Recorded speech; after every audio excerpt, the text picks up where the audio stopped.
할렐루야.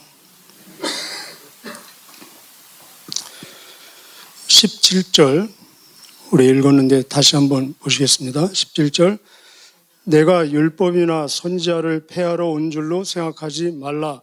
폐하러 온 것이 아니요 완전하게 하려 함이라. 예수님 말씀이십니다. 아마 인류 역사상 예수님만큼 그렇게 오해를 많이 받으신 분도 없을 것입니다. 예수님이 오신 지 2000년이 됐는데 지금도 우리 주변에 보면은 예수님을 예수님으로 알아보지 못하고 오해하는 사람이 얼마나 많이 있습니까? 그래서 예수님의 증인이 필요한 것입니다. 그 당시에도 예수님이 많은 오해를 받으셨는데 그런 오해들 중에 하나가 율법이나 선지자, 율법이나 선지자는 구약을 말합니다. 구약을 무시하고 구약을 폐하러 왔다는 오해를 많이 받으셨습니다. 자기들의 유전, 자기들의 전통을 지키지 않는다는 이유로, 심지어 안식일에 착한 일, 병자를 고친다는 이유로 구약을 무시하고 폐하러 온 걸로 오해를 받으셨습니다.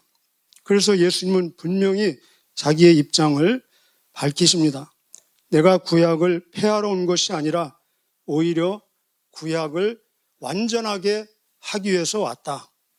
어떤 의미에서 예수님께서 구약을 완전하게 만드시겠습니까? 최소한 세 가지 의미에 있어서 예수님은 구약을 완전하게 만드십니다. 첫 번째는 예수님의 오심 그 자체가 구약을 성경되게 만들고 구약을 성취하고 완전하게 만드는 것입니다. 우리가 아는 대로 구약은 예수님을 증언하는 것입니다. 모세도 예수님에 대해서 기록했고 모든 선지자도 예수님에 대해서 증언하고 있습니다. 예수님이 만약에 안 오셨다면 구약은 성경이 되지 못합니다. 동의하시죠? 예수님이 오심 자체가 구약을 하나님의 말씀 성경으로 만들고 있다는 것입니다. 두 번째, 완전하게 만든다는 의미는 예수님 자신이 구약에 기록된 모든 본인에 대한 말씀뿐만 아니라 모든 예언, 모든 율법을 다 지키고 순종하러 오셨다는 말 그대로 다 내가 받아들이고 지키고 순종하러 오셨다는 말씀입니다. 세 번째, 이 완전하게 만드시겠다는 것은 구약의 말씀이 누구의 말씀입니까? 하나님의 말씀이죠. 그래서 그 의미, 그 정신, 그 의도를 가장 완벽하게 이해하시는 분은 하나님밖에 없는 거예요. 왜냐하면 하나님의 말씀이시기 때문에 인간 그 누구도 구약 말씀의 그 본래 정신, 의도, 이 동기, 목적을 완벽하게 하나님만큼 이해하는 사람은 없었습니다. 예수님이 누구십니까? 하나님이셨고 하나님과 함께 계셨고 그래서 그 말씀을 주신 하나님의 마음, 그 심정, 그 동기를 얼마나 잘 이해하고 계시겠습니까? 그래서 너희들이 오해하고 있는, 잘못 이해하고 있는 이 부분을 내가 올바르게 가르쳐주고 깨닫게 해주고 그리고 설명해주고 그리고 그 모습을 보여주기 위해서 오셨다는 의미입니다. 오늘 본문 쭉 내려가 보면은 6번 반복되는 말씀이 있는데 너희는 이렇게 들었으나 나는 너에게 이르노니 이런 말씀이 6번 반복됩니다. 이 말의 의미는 구약의 말씀이 불충분하니까 내가 완벽하게 보충하겠다라는 의미가 아니라 너희들이 이렇게 오해하고 있는데 제대로 그 본래 정신을 충분히 이해하고 있지 못하는데 내가 그 본래 하나님이 그런 말씀을 주신 본래의 의미를 본래 의도를 내가 설명해 주겠다. 한마디로 그 본래 정신은 사랑이라는 것입니다. 사랑. 그래서 18절, 19절은 이 17절에 대한 하나님 예수님의 강력한 의지를 다시 한번 반복해서 강조하는 것입니다. 18절, 19절 진실로 너에게 이르노니 천지가 없어지기 전에는 율법의 1.1획도 결코 없어지지 아니하고 다 이루리라. 그러므로 누구든지 이 계명 중에 지극히 작은 것 하나라도 버리고 또 그같이 사람을 가르치는 자는 천국에서 지극히 작다 일컬음을 받을 것이요 누구든지 이를 행하며 가르치는 자는 천국에서 크다 일컬음을 받으리라. 제가 전에 한번 말씀드렸습니다. 이 마태복음의 핵심 주제 중에 하나가 천국이다. 이 본문도 이 땅에서 천국 삶의 원리를 지금 말씀하고 있습니다. 우리가 이 말씀을 받을 때 비록 몸은 이 땅에 있지만 나는 천국의 삶을 살고 있다는 것을 전제했을 때 우리는 이 말씀을 아멘으로 받을 수 있습니다. 자, 20절 같이 한번 읽어보실까요? 20절 시작. 내가 너에게 이르노니 너희 의의가 서기관과 바리새인보다 더 낫지 못하면 결코 천국에 들어가지 못하리라. 이 말씀은 그 당시에 듣는 자들에게 엄청난 충격입니다. 그리고 엄청난 자극이에요. 여기 누구를, 그것도 구체적으로 어떤 대상을 지목하지 않습니까? 바리새인, 서기관은 율법학자, 지금으로 말하면 구약 박사들입니다. 이 당사자 등 얼마나 인간적으로 기분이 좋았겠어요? 완전히 그들의 자존심에 그냥 뿌리채 다 흔들어 놓는 거 아니겠습니까? 바리새인들, 서기관들은 의에 있어서는, 율법에 의해 있어서는, 자기의 의에 있어서는 표준이고 기준이고 목표입니다. 그런데 예수님이 너희 의가 바리새인과 서기관보다 낫지 않으면 결코, 여기 결코 그랬습니다. 그러면 바리새인, 서기관은 천국에 못 들어간다는 거예요. 물론 여러분, 바리새인, 서기관 개인 한 사람 한 사람을 의미하는 거 아닙니다. 니고데모라는 예수님을 인격적으로 만난 사람도 있어요. 그러나 이것은 바리새인, 서기관의 총체적으로 그들의 가르침, 그들의 자세를 대표적으로 그냥 말씀하는 것입니다. 이 말씀을 들을 때 정말 이해하기 힘든 말씀이었을 것입니다.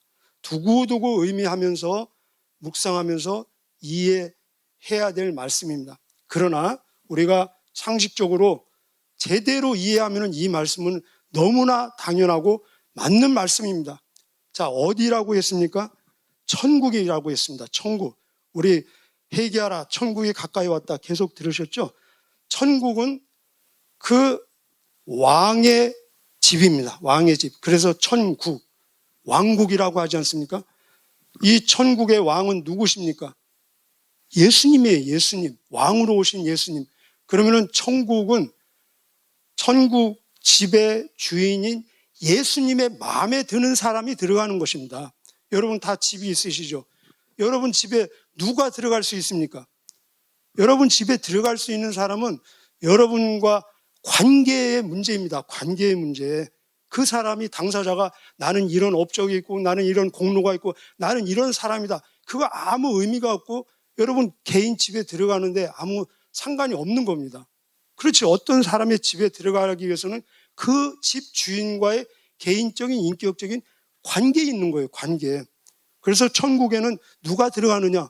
천국의 주인인 예수님, 왕과 마음이 맞는 자, 예수님 마음에 드는 사람이 들어가는 것입니다. 이건 상식이에요.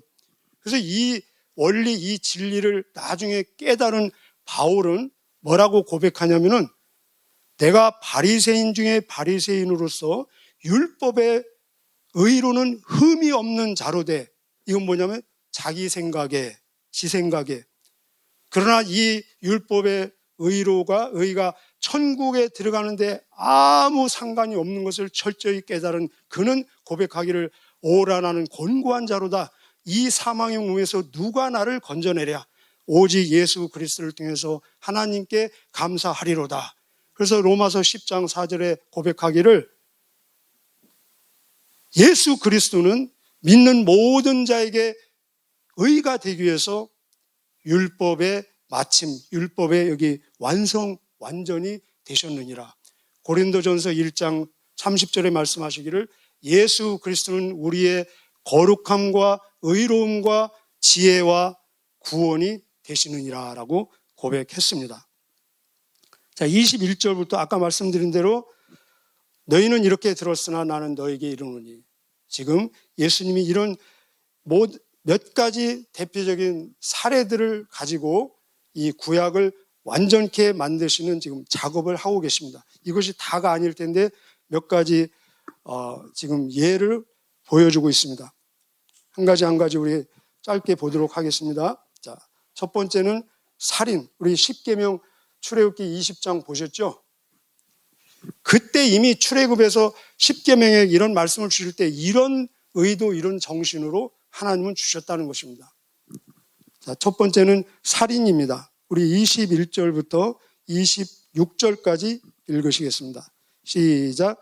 옛사람에게 말한 바 살인하지 말라. 누구든지 살인하면 심판을 받게 되리라 하였다는 것을 너희가 들었으나 나는 너에게 이르노니 형제에게 노하는 자마다 심판을 받게 되고 형제를 대하여 라가라 하는 자는, 라가는 그 당시에 욕입니다. 아랍어로 욕이에요. 계속 시작.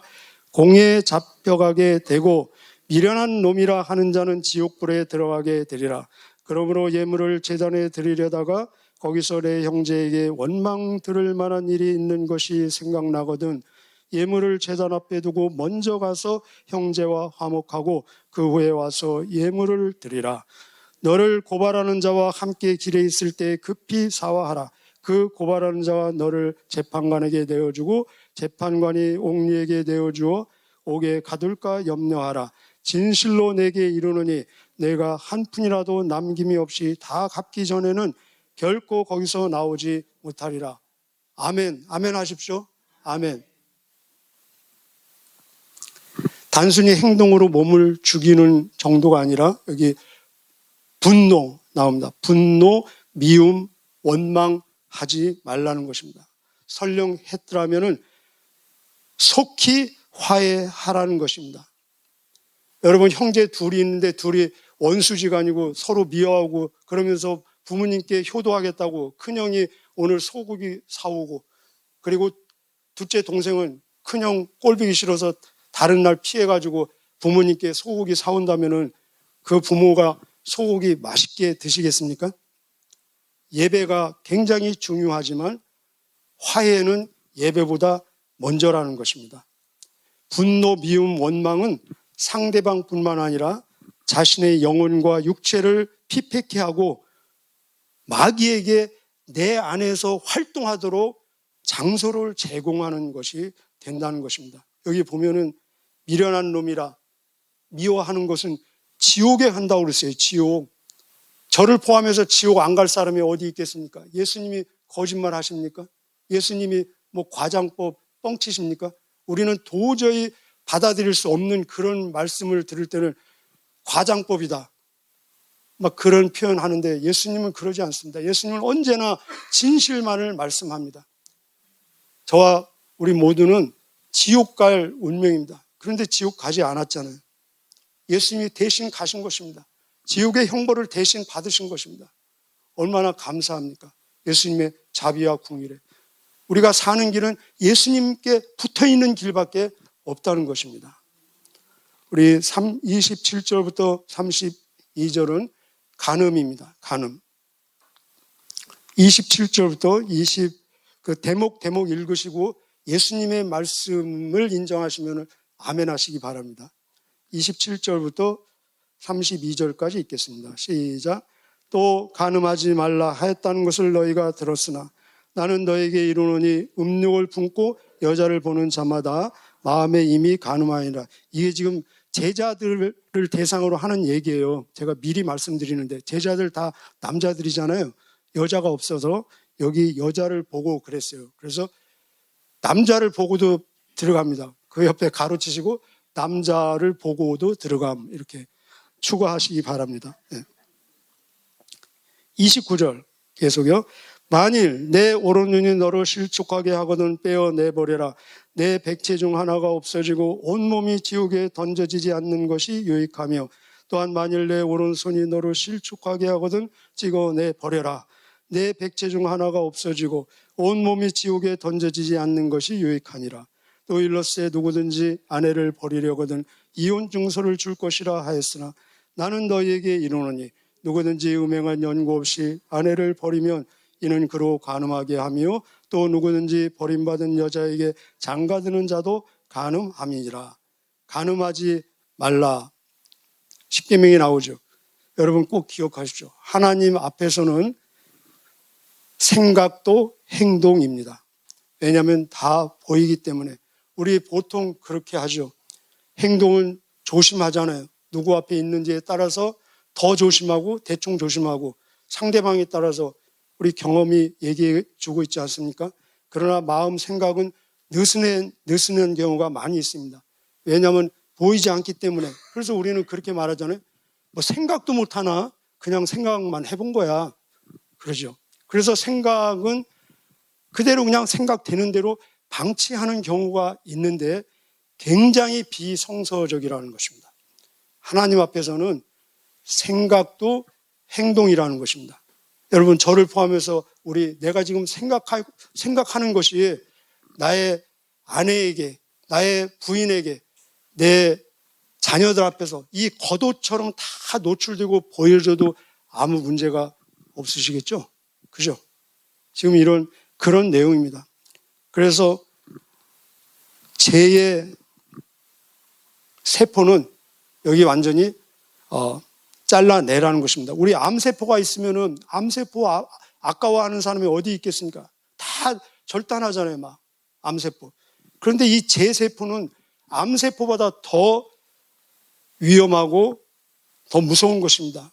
왜냐하면 죽음에 이르고 죽음에서 끝나는 것이 아니라 지옥으로 인도하기 때문에. 그래서 여기 암의 세포처럼 죄의 세포는 절단해내라. 그게 손이면 손을 절단하고 눈이면 눈을 파내고.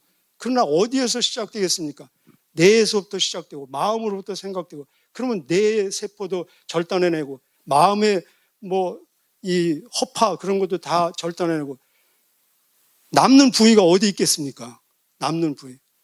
근데 저는 지금 60이 넘었는데도 그냥 부위가 다 지금 남아있어요. 이게 하나님의 자비가 아니겠습니까? 하나님의 긍휼이 아니겠습니까? 여기 다 지옥불에 던져질 것이라고 했는데 천국 갈 부위가 없는 거죠. 우리가 살아있을 수 있는 유일한 길은 예수님께 붙어있는 길밖에 없다는 것입니다. 세 번째는 맹세에 대한 것입니다. 우리 다음 장으로 한번 넘어가 보실까요? 맹세. 여러분 맹세해 본 경험 있으십니까? 33절부터 37절까지 시작. 또 옛사람에게 말한 바 헛맹세를 하지 말고 내 맹세한 것을 주께 지키라 하였다는 것을 너희가 들었으나 나는 너에게 이르노니 도무지 맹세하지 말지니. 도무지 그러셨어요. 구약도 원래 정신은 그렇다는 것입니다. 계속요. 하늘로도 하지 말라. 이는 하나님의 보좌이며 땅으로도 하지 말라. 이는 하나님의 발등상이며 예루살렘으로도 하지 말라. 이는 큰 임금의 성이며 내 머리로도 하지 말라. 이는 내가 한토록도 희고 검게 할 수 없음이라. 오직 너희 말은 옳다 옳다 아니라 아니라 하라. 이에서 지나는 것은 악으로부터 나느니라. 인간의 죄성으로 인해서 맹세는 주로 언제 하느냐? 맹세는 나의 모습을 그 모습보다 크게 보이고 싶을 때, 그리고 나의 본래 모습을 다른 모습으로 보이고 싶을 때 맹세하는 것이 제 속성이라는 것입니다. 성경 전체를 보니까 베드로가 용기 있는 사람이잖아요. 유일하게 한 번 맹세한 적이 있는데 언제 맹세를 했느냐? 거짓말할 때 맹세했습니다. 예수님을 모른다라고 거짓말할 때 맹세를 했습니다. 여러분 헤롯이라는 왕 알죠? 헤롯이 맹세한 적이 있었는데 헤로디아 딸이 자기 앞에서 춤을 출 때 헤롯이 제정신이겠습니까? 술 먹은 건 당연하겠죠. 기본이겠죠. 그때 맹세하기를 내 나라의 절반까지라도 네가 원하면 주겠다. 그게 자기 나라입니까? 분봉왕이에요. 분봉왕. 월급 받는 왕입니다. 자기 나라도 아니면서 내 나라의 절반까지도 주겠다고 맹세합니다. 사도행전에 보면은 바울을 죽이기 전에는 먹지도 마시지도 않겠다고 40명이 맹세를 했어요. 그러면 그 맹세를 지키려면 그들은 굶어 죽었어야 합니다. 한 사람도 굶어 죽지 않았을 것입니다. 우리가 평소에 성실하고 진실하고 정직하면은 맹세할 필요가 없다는 것입니다.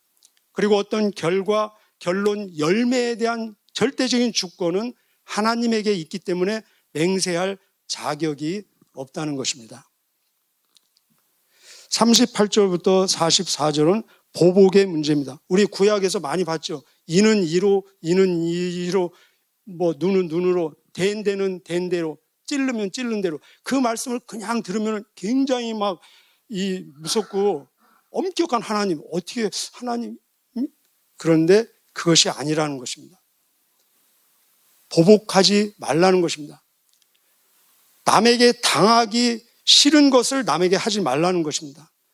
네가 그것을 하면 보복당할 위험이 있으니 보복당할 일은 아예 처음부터 하지 말고, 만약에 보복할 일이 있으면 보복을 최소화하라는 것이 원래 하나님이 주신 그 말씀의 기본 정신이라는 것입니다.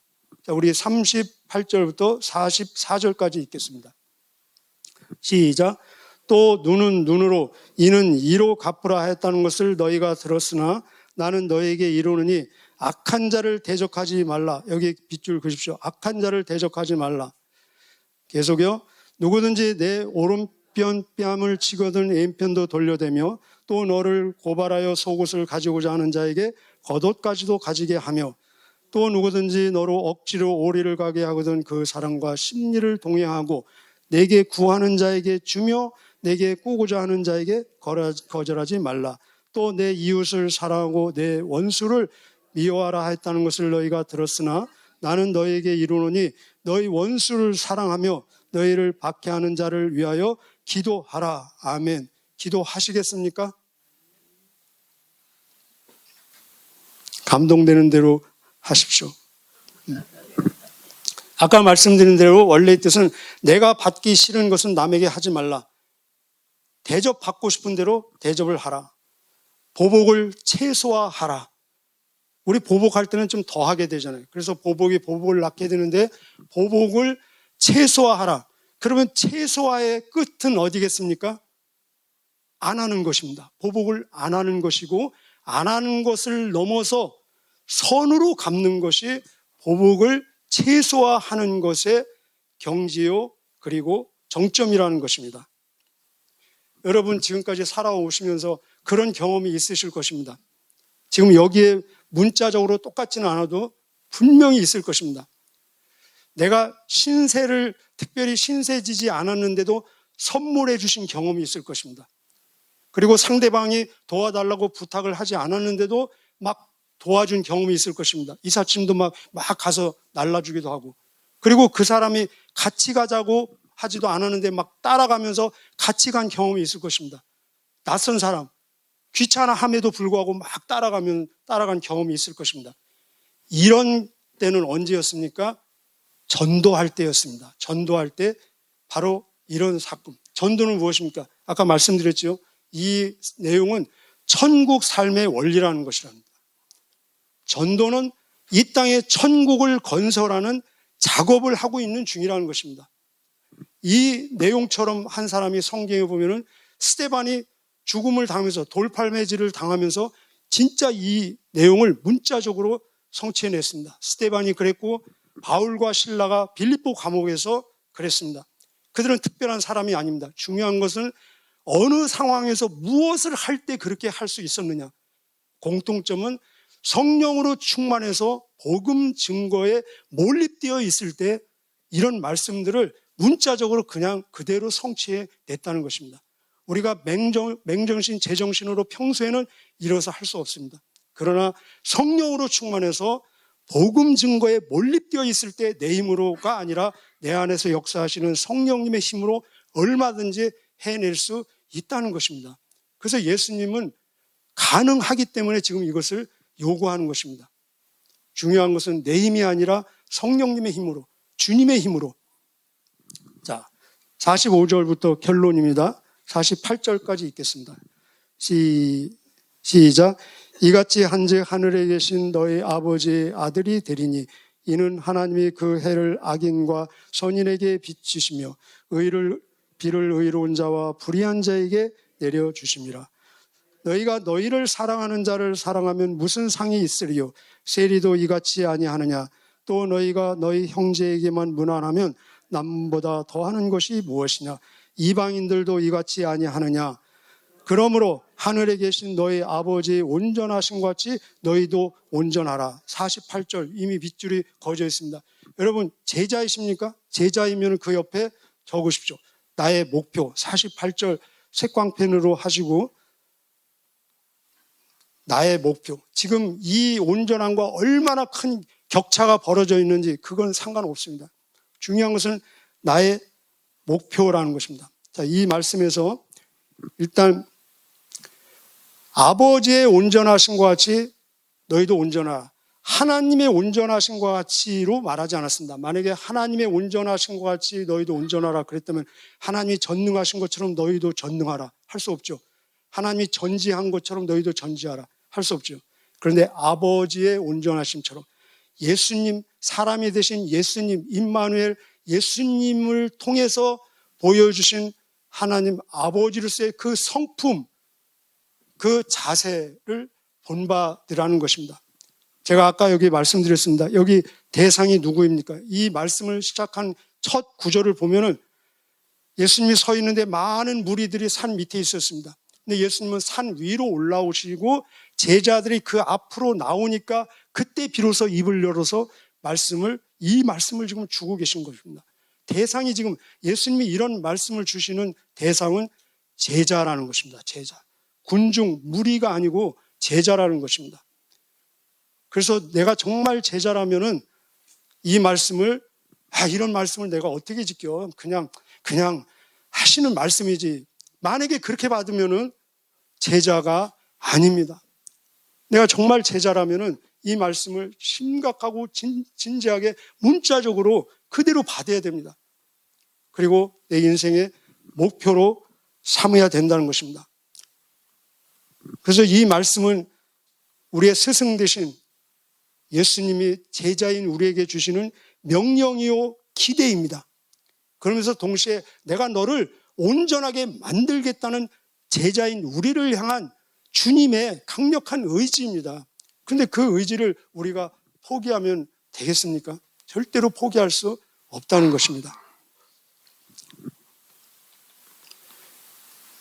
우리 한번 따라해 보실까요? 예수님이 나의 목표다. 예수님이 나의 목표다. 성경이 말씀하고 있는 내용입니다. 많은 구절에서 예수님이 제자의 목표라는 것을 보여주고 있습니다. 그래서 예수님, 내가 너희를 사랑하는 것이 너희도 서로 사랑하라. 이로써 사람들이 너희를 무엇으로 알아보리라? 나의 제자로 알아보리라. 하나님이 예수님을 통해서 너희를 용서하신 것 같이 너희도 서로 용서하라. 우리 주기도문에서 매일 그렇게 기도하잖아요. 그죠? 공유를 받은 것처럼 공유를 베풀어라. 빌립보서 2장 5절 너희 안에 이 마음을 품으라. 곧 그리스도 예수의 마음이니. 예수가 우리의 목표라는 것입니다. 예수님도 나의 멍에를 메고 나에게 배우라. 나는 마음이 온유하고 겸손한 자니. 나를 목표로 삼으라는 것입니다. 우리 베드로전서 2장 21절에 말씀하시기를 그리스도도 너희를 위해서 고난을 받으시고 본을 끼쳐 본을 우리에게 보이셨으니 이는 우리로 하여금 그분의 자치를 따라오게 하려 하셨느니라. 예수님이 우리의 목표라는 것입니다. 오늘도 예수님의 온전하신 것 같이 그 온전하심에 더 다가가는 하루가 되어서 많은 예수님을 오해하고 있는 사람들 앞에 예수님을 제대로 설명하고 보여주고 증거하는 예수님의 능력 있는 증인들의 삶이 되시기를 주님의 이름으로 축복합니다. 기도하시겠습니다. 하나님 감사합니다.